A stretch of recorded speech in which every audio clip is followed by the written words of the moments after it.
and welcome back to Beyond the Big Six. And today we are talking about Everton, and today we are talking about their potential signing of Jack Grealish from Man City, which is probably done by the time you watch this video. So in this video, we are going to look at where he slots in for Everton, whether it's a good bit of business, and what he could bring overall to them this season. So let's dive into it. Where does he slot in? Well, I think Everton overall actually have got quite a small squad at the moment. I think you can see that with the amount of players they are trying to bring in at this stage of the transfer window.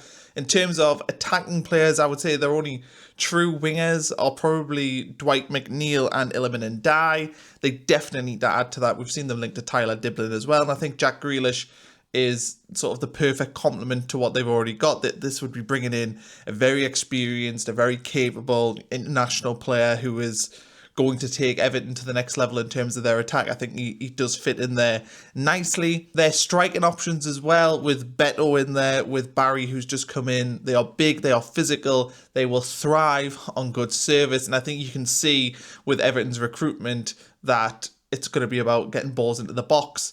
Jack Grealish is obviously excellent at that. He's a world-class passer of the ball, he's a world-class crosser of the ball, he's a world-class dribbler. So all those things are perfect for what Everton are trying to do right now. And I think that's the thing that needs to be looked at with Jack Grealish, is we're talking about a player here whose reputation at the moment is down. He didn't have a great season last season, but even then you look at his statistics, his ball carrying still held up, his passing still held up really well. His assists and whatnot were down, but that can also be down to luck. Look, you cross the ball and it doesn't mean that somebody can score the goal. So I'm not massively concerned that he had a dip last season, but obviously from an Everton perspective, they will be sort of concerned maybe that this is a player that is on the downward. And Grealish is a little bit versatile as well. He's best on the left-hand side, obviously, but he can also play in the 10 if needs be. And I think Everton are probably going to hope that they've got quite a fluid 3 behind the main striker, and the presumption being that they'll continue playing sort of a 4-2-3-1.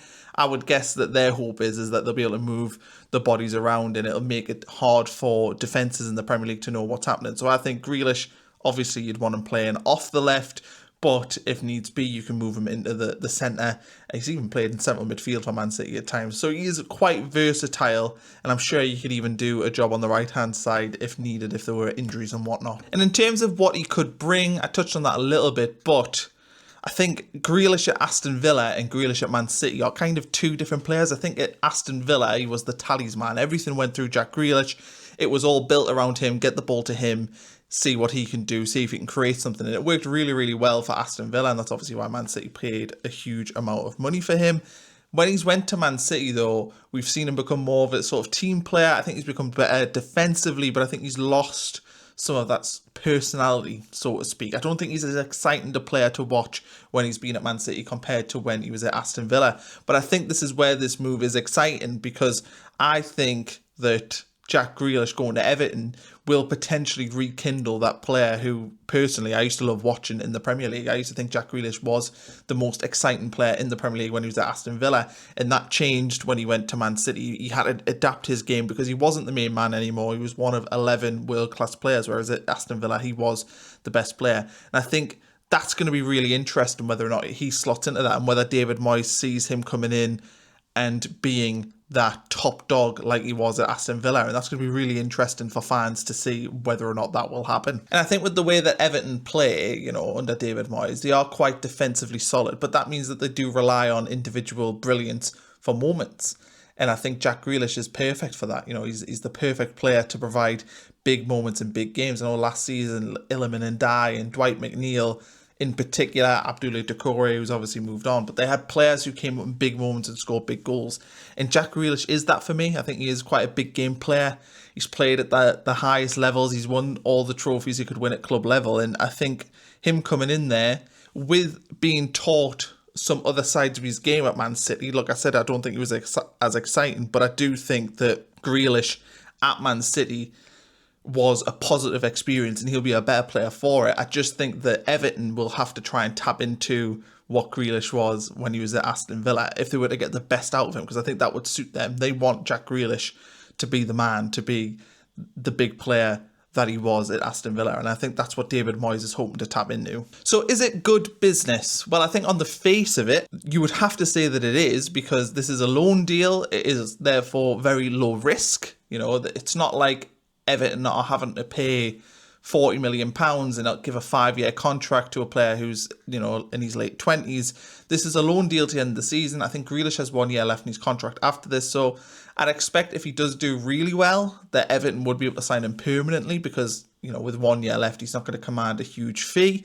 And I think if it doesn't go well, it's only a loan deal. You know, you've not lost out massively. It's just, it hasn't worked.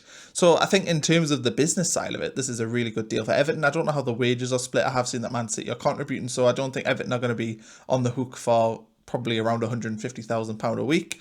So that's a bonus as well. But I think if you were to throw the red flag on this one, that would be that he didn't have a great season last season. So this is a player that's had a difficult, I would say, 18 months really at Man City, where he struggled to get into the team.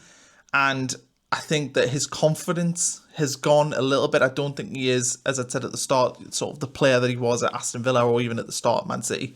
I think Jack Grealish has regressed. Now, I don't know if that regression is skill and that it's age and he's maybe hit his peak, or if that regression has simply come from confidence, not playing enough, maybe a few niggly injuries. And I think that's the big question with this one, because if it is the Jack Grealish we've seen 2 or 3 years ago, then this is an amazing bit of business. But if it is the Jack Grealish we've seen a year ago, if maybe it's like Calvin Phillips, who we saw go to West Ham, then we saw him at Ipswich and he struggled at both, and now he's sort of sat there in this no man's land.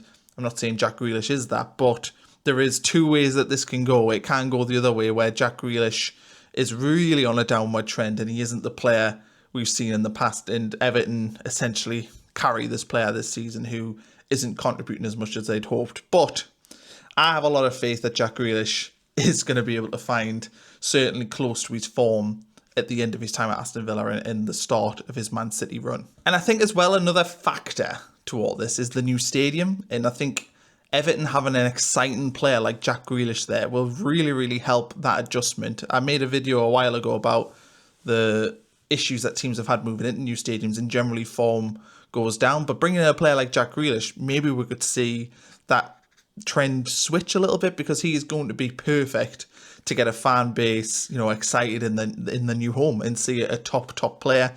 And I think that that's something which is, it's not something you can measure, but I think it's important to discuss when discussing this deal, because Jack Grealish coming into Everton at the new stadium could be a massive boost for them, and it could make all the difference in the world that they've got a star player like that heading into the new stadium. So overall, I think this is good business. I like it a lot. I think it's a perfect signing for Everton. I think David Moyes is probably the perfect manager to get the best out of Jack Grealish, and I think for Jack Grealish, it gives him a chance to play regular football. Everton don't have a huge squad, so you'll get loads of minutes, and provided he can stay fit, I think this is a really good move. And I think that this is a low risk for Everton, and it's high reward. You know, that there is nothing really for Everton to lose from this deal, so I'm a big fan of it. Anyway, if you've enjoyed this video, please like and subscribe. I like doing deep dives into the odd transfers. This is Beyond the Big Six. I'm Conor Brumley, and we'll catch you for the next video.